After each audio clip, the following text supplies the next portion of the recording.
Mini four-wheel drive cars are a builder's race or a tuner's race. When the car is put onto the track, you don't have control.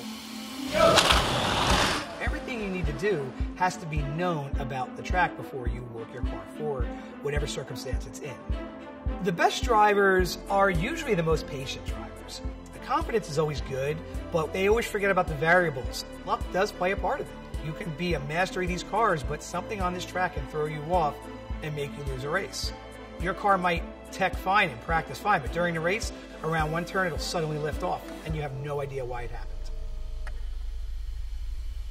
Tamiya Mini 4-wheel drive was started in Japan in the 80s. Went through a little spree where it died out for a few years, but came back really hot.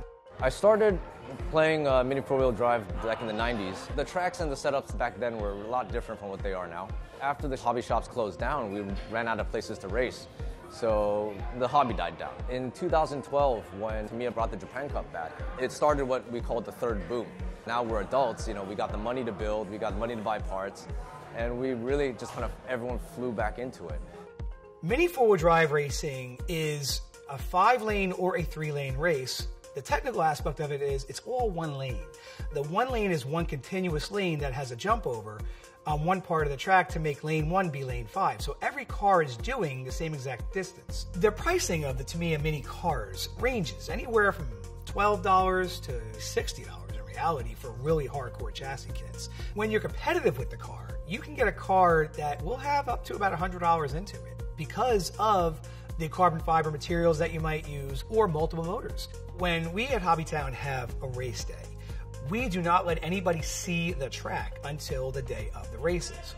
When they do get there, we open up and they're allowed to have their 1 or 2 hours of practice until the racing starts. They get no advantage before that. The races will have multiple competition levels. We race 3 classes, which we break into 4 classes. We have box stock, and out of the box stock, we have 2 classes. We have full range box stock, and then we have a junior. Junior is only up to 12 years old. The car can only have a white bell motor to it, which has no name on it, and it has no upgrades whatsoever or modifications in the car.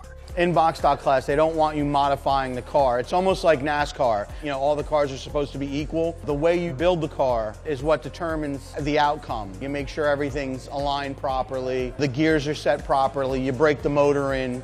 The tune class allows any Tamiya modifications that are out there, whether it's stays, rollers, weights, motor change, but the motor change is limited to anything that says tuned, untampered with. Any type of tuned motor is a motor that's limiting itself to a certain RPM from the factory, but might have a couple more winds around the magnet.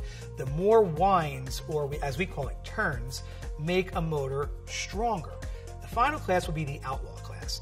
Outlaw, the only thing that we really have to worry about with the car, it has to fit into a tech box. The car's only allotted a certain size to them. There are 7 main elements to the Tamiya Mini racing. You have the motor, the gearing, the tire size, the brake, the roller, and the type of battery. The Tamiya Mini cars use brushed motors. They can be broken in different ways. Some people utilize water, dropping them in water with certain voltage. Some people will use homemade oils. We can get a motor to get 20 to 30% more RPM just by doing a certain braking procedure. Gearing is overlooked many times by a lot of people who get into it. There's 3 types of gears. There's high speed, torque, and standard midway. Depending on what you're doing for the track, you're going to use any one of the 3. Tire size changes because it's a gear ratio. You have the width of the tire, which of course creates less friction, the curve of the tire, and also the diameter of the tire. And then there's the brake. A brake is not a typical brake where you squeeze a trigger and it brakes the car. It's a friction point in the car. And if you have a flat car going up a curved hill, well, when the back of that car hits, you can adjust the length of that pad and it'll tell you how much it's going to hit and slow the car down. Another part of the car is the battery. The batteries are made with different specs. Some are rechargeable, some are not. Rechargeable batteries have something called milliamps to them. Generally, the higher the milliamp, the more voltage that battery will carry. Now, a nickel metal battery that is rechargeable will only be 1.25 volts, but it will be faster than an alkaline battery that is 1.5 volts because it runs down to 1.25 volts. The battery will carry more voltage the more it's charged. And the final aspect of these cars is the roller. The roller is the mechanism that is a wheel sideways on the car. So when the car is going around in its lane, this roller will help keep it in the track. The diameter gives rotational weight, so sometimes bigger hurts you. The angle of the roller, if you find the car is riding up or pitching down, you have to fix that roller to where it's guiding the car around the turns to stay flat. So the rollers have a very big part to play. In front of me are 4 modified cars for racing. The first one right here to the left will be an MS chassis. It's a mid-motor car where the motor's in the middle. It does have carbon fiber around it. It has the high-speed rollers. The second car is going to be a Super 2 chassis.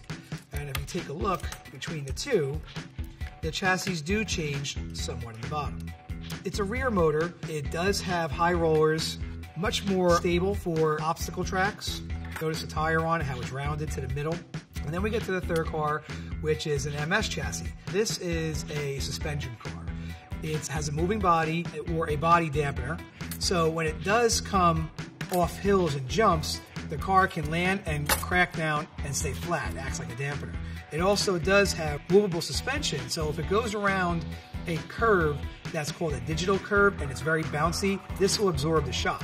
Where the rear dampener can slide left to right to help coming out of some sharp turns as well for speed. The final car right here, this is more of a custom car. This car really isn't for competition, it's more for competition show. It's an AR chassis converted to an FM. The tires were cut.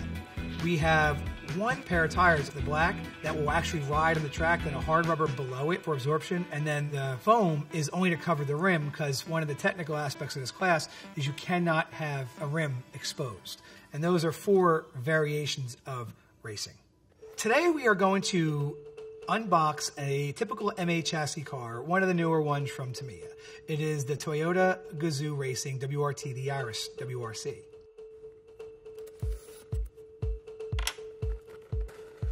And when we open it up, first thing you're going to see is the chassis. Then you're going to see the body parts tree. Then we'll have the accessory tree or the additional body parts tree that go on the chassis. Wheels and tires. We are going to have the gears, the contacts, all the little screws you may need for the rollers in the chassis, grease, very important, your axles, 2 of them, and then your motor. This is your typical white bell motor. The white bell motor, as you can tell, has a white housing, no decals anywhere around it, and you can tell by the pressure tabs that this motor is from the factory sealed. Generally, if a white bell motor has been tampered with, you will see these tabs have damage to them. This is a double shafted motor for the MA chassis. Some of the other motors just have a single shaft with nothing out of the back. So this is a double shaft white bell. Inside the box, safety paper that just tells you all the safety precautions, the directions, which are very important, and then finally the decals. The amount of time put into a car just varies. I see people still working on their same car to this day. It almost never ends because you learn things. As far as building a car, you're going to build a car generally in 45 minutes if you have all the tools prepared in front of